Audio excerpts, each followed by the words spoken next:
Okay, we are live, and we're just going to take a second here and get things kind of set up. We are at the Retail Global Conference, and I ran into Chad Rubin from Skubana. Hey, Chad. Hi, everybody.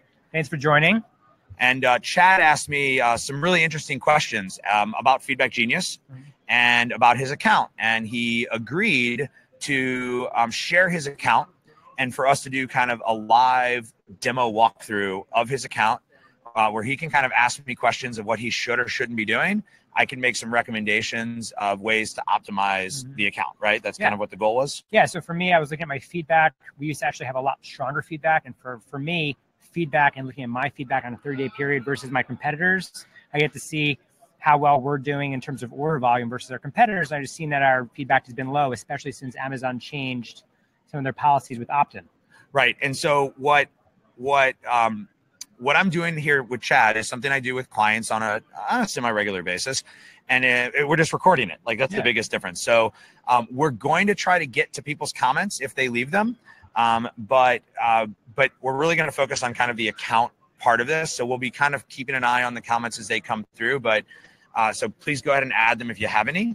And now we'll kind of jump into things. So Chad, the first question I have for you is, what is your goal? Is your goal seller feedback or is your goal product reviews? My goal more so is product reviews. Okay. I just wanted to see how we can improve our seller feedback, but if you want to go into product reviews and improving that as well, I'm game. Okay. So typically what I like to do is figure out what your goal is, because as a seller, you want to have your message have one particular goal. And so if you have multiple goals, then it's harder to accomplish both of them. And so there's three goals you can have. One is you can go for seller feedback, and that's it. One is you can go for product reviews, and that's it. The other is you can go for seller feedback and use that as a way to filter out and then kind of push those people that leave seller feedback harder to leave product reviews. Got it. So for me, seller feedback as a private labeler, because I'm not sharing the buy box with anybody, is just a vanity metric. Yep. So I would prefer to focus on product reviews of my own product. Awesome. Great. So we're looking in Chad's account now, and feel free to just stop me and ask questions that you have. So this is kind of a summary, and you notice that within your summary, we're not seeing anything for negative reviews in the past week, which is good. That means that you haven't gotten any immediate notifications, and you're not seeing anything under reviews. This is feedback for a seller right here, negative reviews? Right. So negative reviews on the top is feedback for product reviews that are negative. That's shocking. The reason why you're not seeing this is because you haven't set up any product review monitoring. Okay. So with your Feedback Genius account, you actually get 2 free ASINs, and then I could actually make money on this call, and I can upsell you to get more. Right. Okay.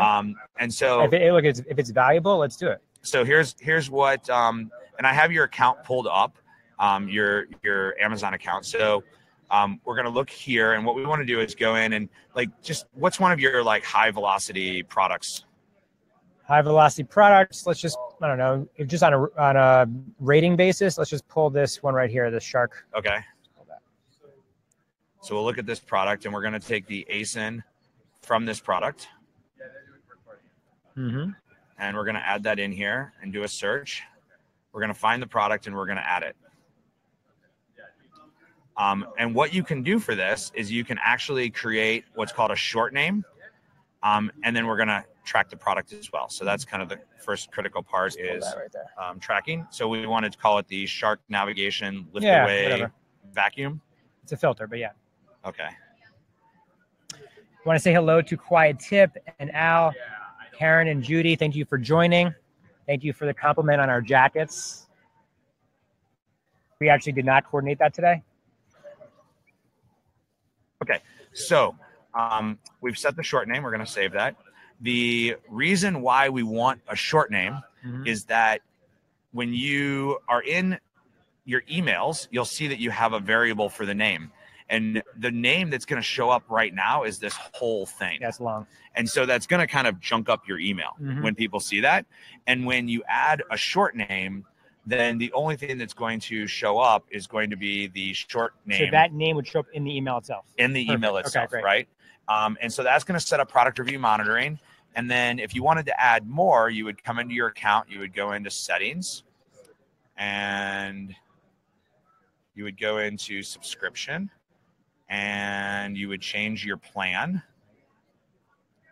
Actually, I'm not going to go this deep because I don't want to go into your personal information. So you would go into your plan, and you would select to add more product reviews, and you buy them in bundles of 10, 25, 50, 100.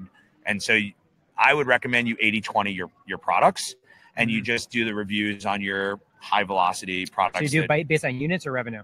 It's based on SKU. Product review monitoring is based on SKU. Right, but I'm saying 80-20. I mean, I look at the 80% of SKUs generate 20% of our revenue, or 80% of our SKUs generate. I would do sales velocity. Okay. Sales units, because that's the ones that are going to get the most emails. Got it. Right. And so that's what you want to be, what you want to be monitoring.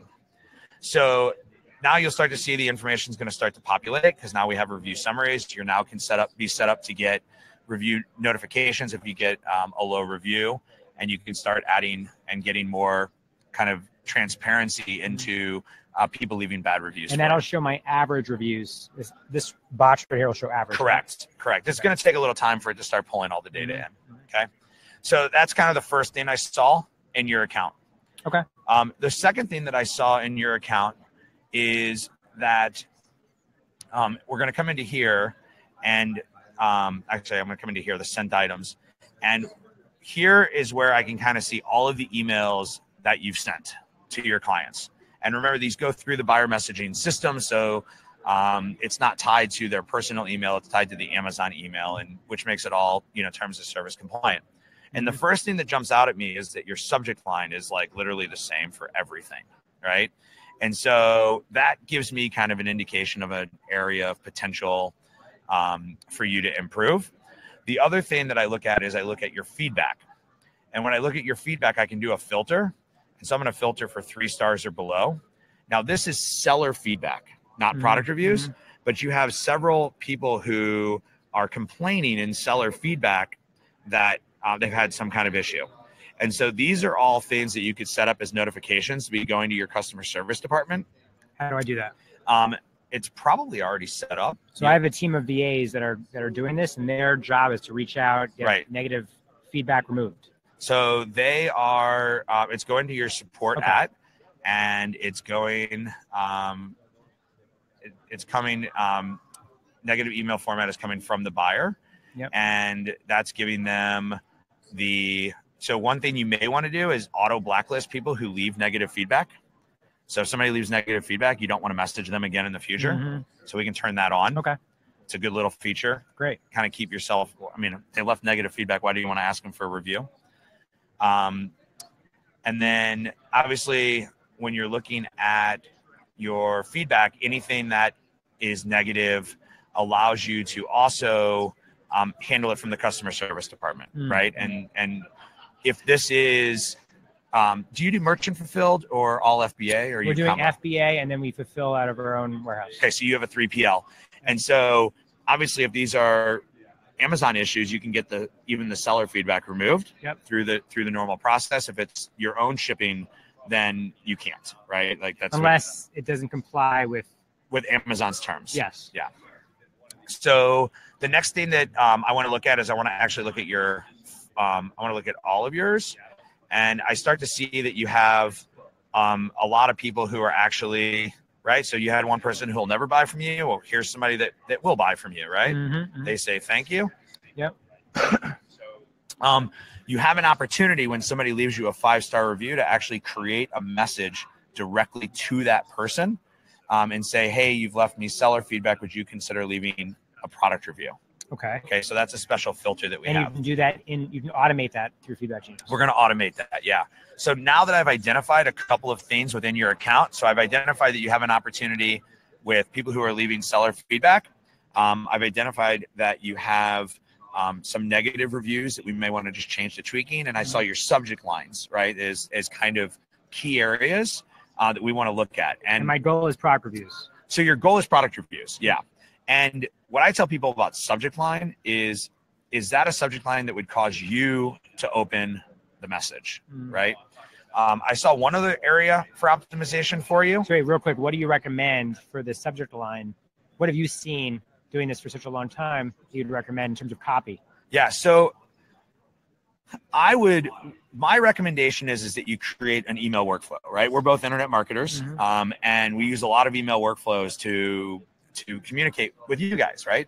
And what you want to do is that same process, right? So you want to start a conversation with them based on the product that they bought. You want to give them information. And then once you've given them information, you want to ask them to help you out. And so I don't want to come out on day one and just say, so what do you think? I want to say, you've ordered our coffee filter. Here's a guide to brewing the perfect cup of coffee. And can you give them an attachment in a? Yes, and create a PDF attachment, or I know you have like those K cups that are refillable K cups.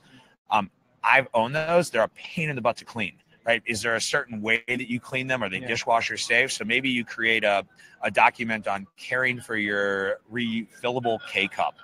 And so this really comes down to your content team looking at your products, because you have a lot of SKUs. Yep, 950 private label SKUs. Right. And so you might be able to bulk all of your vacuum filters as the same message, right? Can I offer them a warranty? So you can offer them a warranty, but you cannot ask them to email you outside. Like if you have a warranty in your packaging, you can remind them in the email that there's a warranty. Okay. But you cannot entice them to leave the email and go to your website to register for it. Got it. Okay. Right? So that's a fine line, right? But you're allowed to offer warranties and but would you walk that fine line with warranties, or would you more focus on product guides and?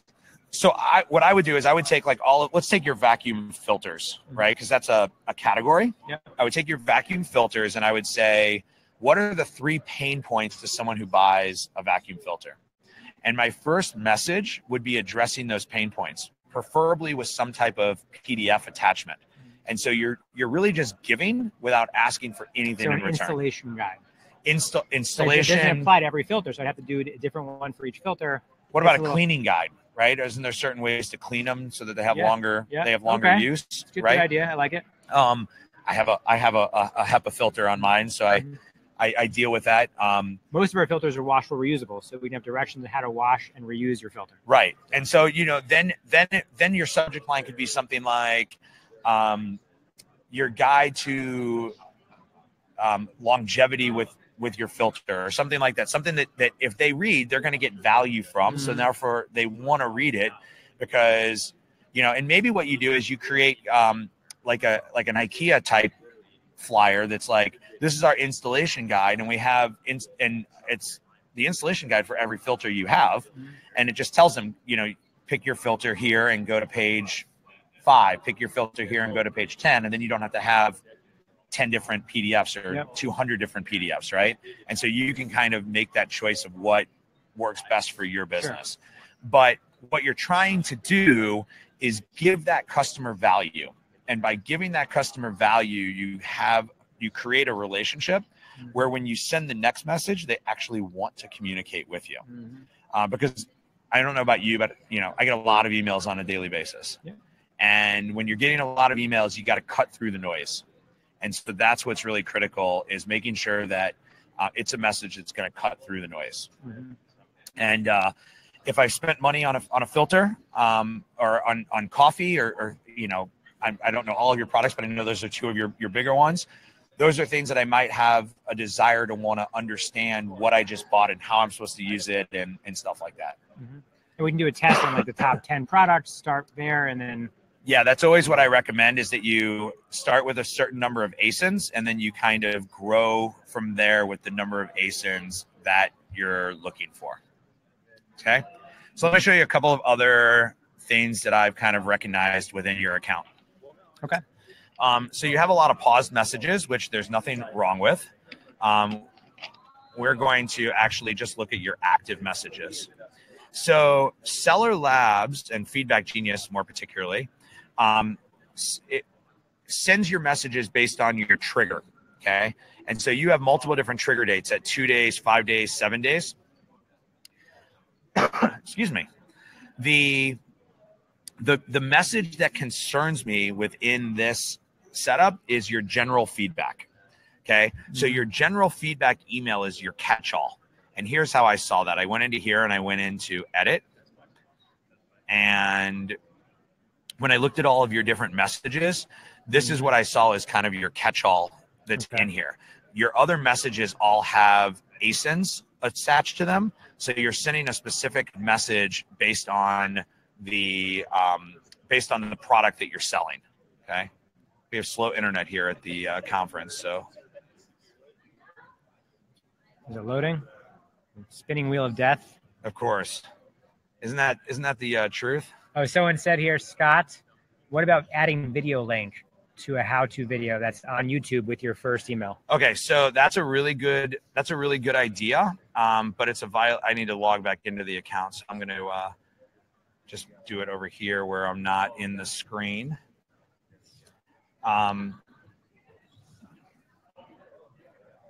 Just verify that I'm not in the screen there. Yep. Don't want anyone to see our logins.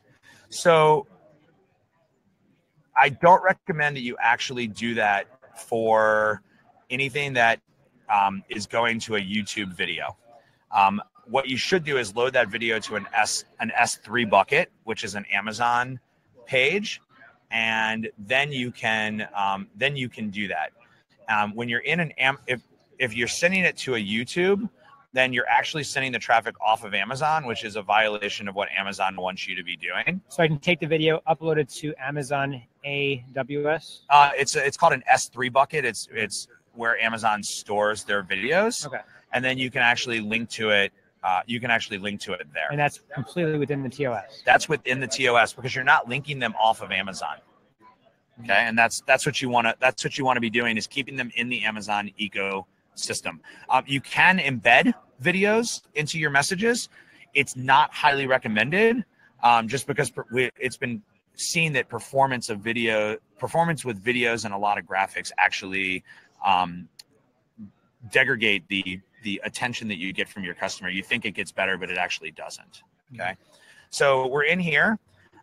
This is where you would change your subject line. And this is your message. Now, in your message, you are asking them specifically, you're thanking them. Here's what we're talking about, your product name, right? You would actually... That's the short product name? Or so you would actually change that to... You can change it here on the fly. It's fine. Yeah, so the product name is gonna default to the short product name based on... And these are all the different links that you can put into your account. But since you have a short product name already defined, when that's defined, it will use the short. But you can tell that if it's not defined, you're going to get this big, long string of 200 characters thrown in there. So that's right there. Product name will give you the short name that I put in there. The short, and right. If there isn't a short name, it goes to the default. Then it goes to the default one, okay, right? Great. So this would be a long product name. This is your default one, right? This is kind of your catch-all. And I could tell that over here within your detail page, because you have no SKUs or ASINs associated to it. And that means that for all the other emails that you're setting up, if you have a new ASIN that comes in, they're going to get this message. The issue is that with your account, the issue is, I'm going to see if I can open this in a... Oh, sorry. This is the tab I want. The issue is that when you're... Okay, we're in the active messages. So the capsules are going to go out on day 4, and then the general feedback is going to also go out on day 5. So you're actually emailing them on day 4, the specific one on the capsules, and then a day later you're sending them the generic one. So what you want to do is you want to line up your trigger dates, and you want to kind of build this out again like a workflow and say, these are all the messages I want to send on the 2nd day after delivery. These are all the messages I want to send on the 5th day after delivery, and bucket all of your messages so that the send dates remain consistent, so that if you have a generic message, it's being overridden by the specific messages that you're sending. Okay. So Should I even have that feedback email if my focus is product reviews? So you call it feedback, but you're actually asking for a product review if you look in the message. So my recommendation would be to change this to 2 days after delivery. So change the general feedback to 2 days after delivery. Let's go ahead and do it, right? You said let's just do you like the email copy or the actual long copy in the email? Do you like that? So I think this copy is okay. And for a generic one, I think it's okay. As you get more specific, that's when you want to get more specific into the content that you're providing. But this is your catch-all for 950 ASINs, so it has to remain relatively generic, right? I would put a name on here, even if you want to keep the company. People like to do business with people, not just companies. You can put my name on there, CEO. So you can say Chad, Think Crucial, just leave it like that. I would change this to delivery on 2 days. Now receive it 2 days after it was delivered. Okay. 2 days after it was delivered. And because you have FBA, we actually track that directly to the tracking information to know that the product was physically delivered. Yep. And then this says only if the delivery takes less than 10 days. And God help me, I think all the deliveries are going to be less than 10 days. But you may even want to narrow that down and say only if the delivery takes less than 4 days. And so maybe if you're doing a merchant fulfilled order and the order is going from New York to California, although I think you have more than one 3PL, right? You have 2 locations. I've got one 3PL in the US, one in Ireland. Okay. So if you have one, and from your 3PL in the US, can you get to most of the states within 3 days? It's max of 5. Max of 5. Okay, so let's set this at 4. People that it takes 5 days might not have as great of an experience. And is it 4 business days? It's 4 business days, yeah. And then we're going to hit done. And so we've made that change. And I would probably go into this one too and change this one to 2 days. And I don't love the copy and the general feedback that I just looked at it. And that's not you, right? Yeah. Like I think you have a personality, your brands have a personality, and your emails should have that personality. It has to reflect that. Yeah. And maybe you want a generic one for all of your vacuum stuff, and you want a generic one for all of your coffee stuff. To make it more fun. To make it more fun, right. That's something that you may... Like, hey, vacuum's really stuck. Hopefully this email doesn't, and hopefully your experience with us hasn't stuck, whatever. Right, exactly. You can kind of, yes, that's very Chad. Yes. See, that's that you got to bring your personality into this. And it takes a little bit of time because my guess is you're like a lot of sellers, right? You set this account up however long ago. I mean, it looks like your team's made some modifications. Yeah, I have not looked at this in like 6 years. Right. So they've made some modifications, but they haven't really made a lot. So that's where the bulk of your work is going to come, is in this message and setting this up. Now, I did notice that when I look at your blacklist, okay. So your blacklist is people who have unsubscribed from your email. I noticed that you haven't had unsubscribes in 3 months. To me, that's telling me that you guys are not creating what's called an auto blacklist. And so this goes to the question that you asked me when we started, which was Amazon made some changes to their terms of service. Based on the changes to their terms of service, less of your emails are getting through to your customers. Yeah. And when your emails when your emails do not get through to your customers, you get an email from Amazon that says this customer could not receive this email. We have the ability within here. So this is a custom email. If anybody else uses it, they're going to send to your blacklist. It's a custom email. And that is what you can set up as an auto blacklist, right? And so the auto blacklist is a feature that we have. We have a full video here. I'm not going to play it now. That tells you how to set it up so that when the message is going from your Gmail or wherever it is, you can auto forward it to that email address that we got. We take the order ID out of the email and we add it to your blacklist for you. And so if somebody gets bounced on day 1, you're not going to subsequently send them the second or the third or the fourth follow-up email. That's to prevent emails coming in. Yeah, it's going to prevent workflow on your side, and it's going to reduce the number of emails that you're sending, and it's going to stop you from sending messages to people that you know don't want them anyway. Got it. Yeah. Now, the other issue that you brought up, was with regards to less emails getting through, right? And we are seeing, and it varies by account. We're seeing accounts that are seeing 30 to 40% of their emails bounce, and we're seeing accounts that are seeing higher than that. Do you have those details to show me? The number, well, so we can't see the number that bounced until you set up the auto redirect. Okay, so once you set up that auto redirect with the blacklist, then we see, because we get no notification that the bounce occurred. When you set up the auto blacklist, we can start to see the bounces occurring, and we can actually do the analytics to start figuring that out. The thing that I tell sellers is, I mean, you run a website, right? On your website, you give people the ability to log in and get emails from you. Yes, opt-in. Do you know what your percentage of opt-in is? That's a good question. It's pretty low, right? Yeah, it's probably 1 out of every 10. Right. So 10%. Yeah. That's pretty typical across the board for the last 20 years. That is a rule that all Amazon sellers had to follow. I'm sorry. That is a rule that all e-commerce sellers had to follow.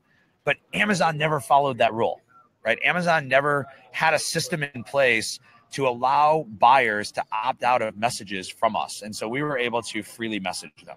Now, someone that was looking at my account ahead of you mentioned brackets. Yes. Can you just touch on that real quick so that we can put that to bed?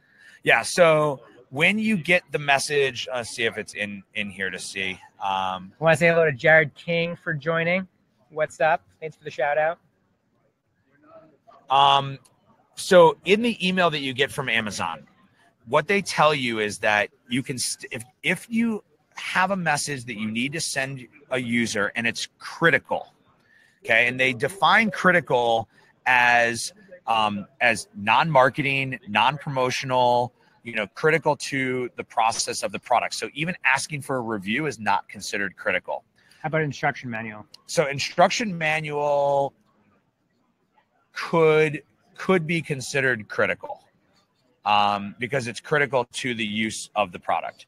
The question that I think you have to ask yourself is as I read that content, do I want to take that risk? Is that something I am comfortable doing with my account, right?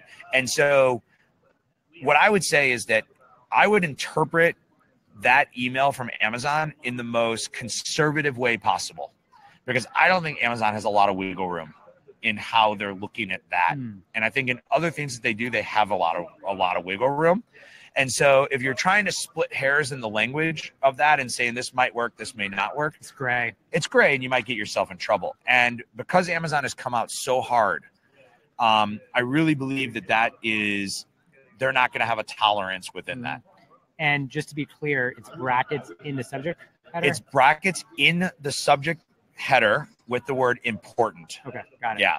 And then you can, and then your message will get through. But I just want to put a big asterisk next to that and explain to people that if you abuse that, you will get suspended, right? It's not a matter of will you or will you not. You will get suspended. And you've seen that before. Because Amazon is looking to curb the number of emails that buyers get. When a buyer asks to stop getting emails, if they keep getting emails, what happens? The customer complains to Amazon.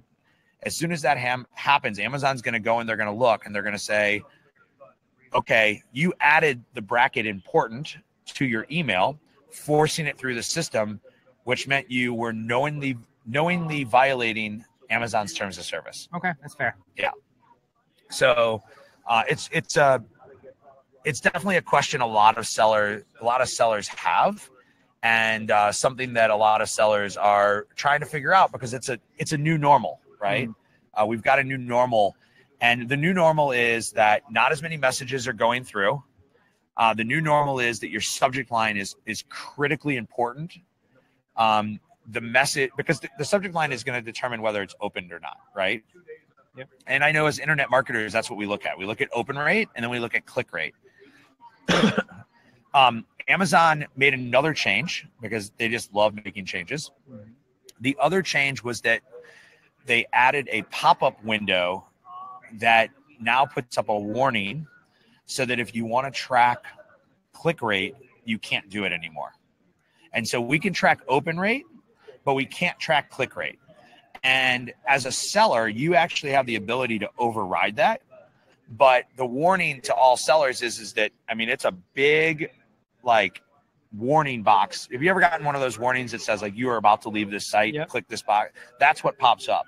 Because the only way to track a click-through rate is for that click-through to go through a URL redirect.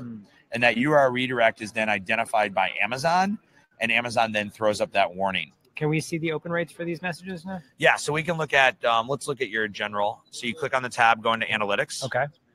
And what is a good open rate? So I think that, I mean, it's all going to be relative to your messages. I mean, yours is definitely and we're looking at, we can scale it out to 1 month. And so here's where you would set up. So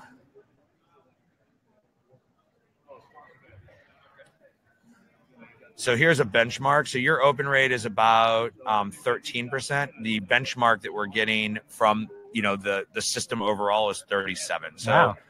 So you have some days that are good. None are above the benchmark except for one. Right.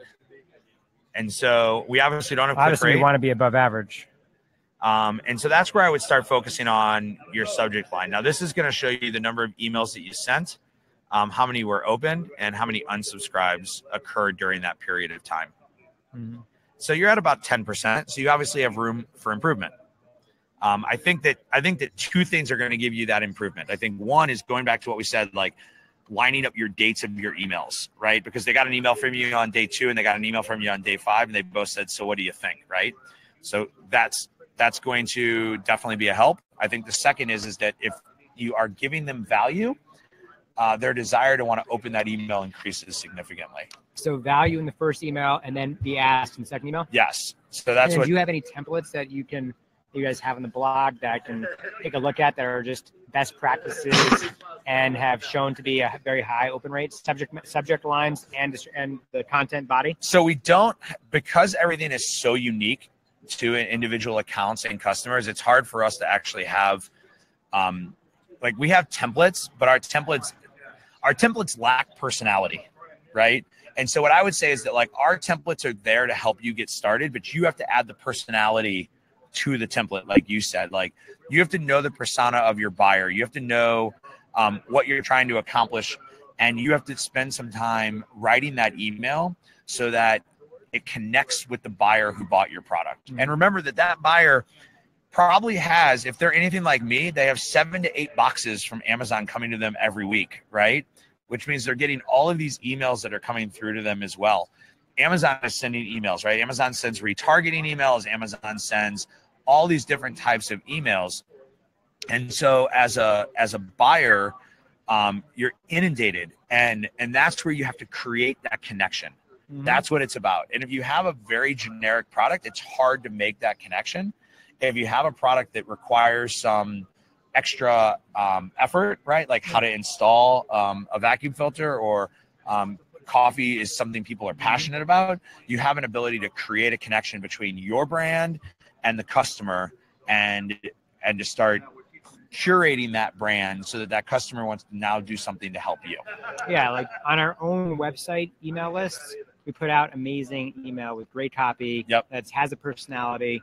We just haven't been focusing on this aspect of it on Amazon. And I think that, for lack of a better term, because 6 months ago it was easy, right? You were sending your emails to, let's say 50%, more people, and the number of reviews were flowing in.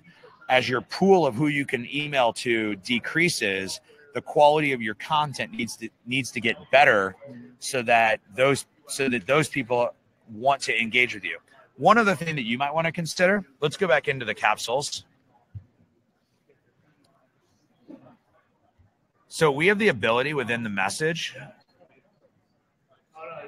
We have the ability within the message and the advanced filters to do a couple of things. One, do you ever look at your orders for general sales versus business sales, Amazon business?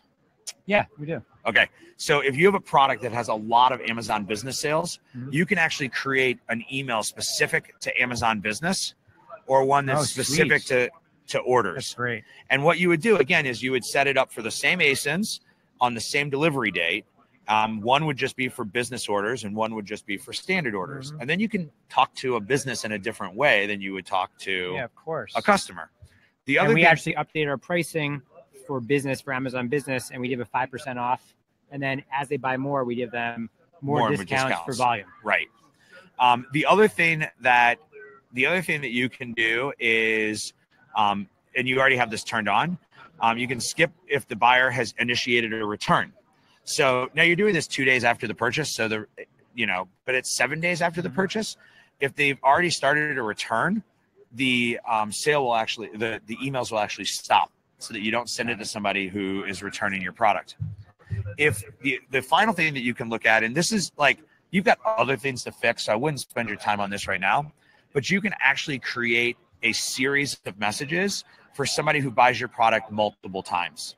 And so you can say like, okay, I now know that you have bought these capsules 1 time, 2 times, 3 times, and I'm going to deliver you different content because I know that I know that you're now engaged with my brand to a further extent. So can I give the 2-time buyer that's bought twice from us, can I give them the coupon code that brings them to Amazon, or an Amazon coupon code? Technically, Amazon's rules state that you cannot do any marketing, promotions, or couponing within the email. Good to know. Yeah. But what you can say is like, we appreciate you being a loyal customer. We know you've purchased from us before. It's loyal customers like you that help our business thrive and grow. And then you can ask for the review. And as they buy from you more and more, their desire to want to help you gets stronger and stronger. So before Amazon made these changes, I heard through the grapevine that roughly 3% of buyers on Amazon leave seller feedback. Okay. That was prior to the changes. Is that still true? Yeah. So seller, you know what? I'd be totally honest. I haven't looked at those stats in a while. Those are probably stats we need to run, and we can follow up with a blog article around what we're seeing for the amount. But typically 1 to 3% is the number we've always quoted for seller feedback. And reviews are going to be somewhere in the 3 to 10% range, depending on the quality of your product. Now, the higher price your product is, the greater chance you have to get a review, because when people spend more money, they have a tighter connection to what they're doing. More on the line. Right. Yeah. Right. Cool. Yeah. So I think anything else that you can share with me? Yeah, I mean, I think I've thrown a lot at you. We have a lot to do. Yeah, I think I've thrown a lot at you. Have a lot to do. Yeah, and maybe what we'll do is I can help get your VAs to what we need to do, and then we can come back on and kind of talk about the changes that have occurred. We can do a case study. Yeah, exactly. So before and after. If we didn't answer a question that you have specific to Feedback Genius, go ahead and leave it in the comments below, and we will try to come in and answer those questions. Thank you guys for attending. We're live at the not the Prosper Show. Hey, shout out to James there, right? We are live at the Retail Global Show in Las Vegas, and happy to share this content with you guys. So yeah, thanks for doing this. This is awesome. Thank you, everybody.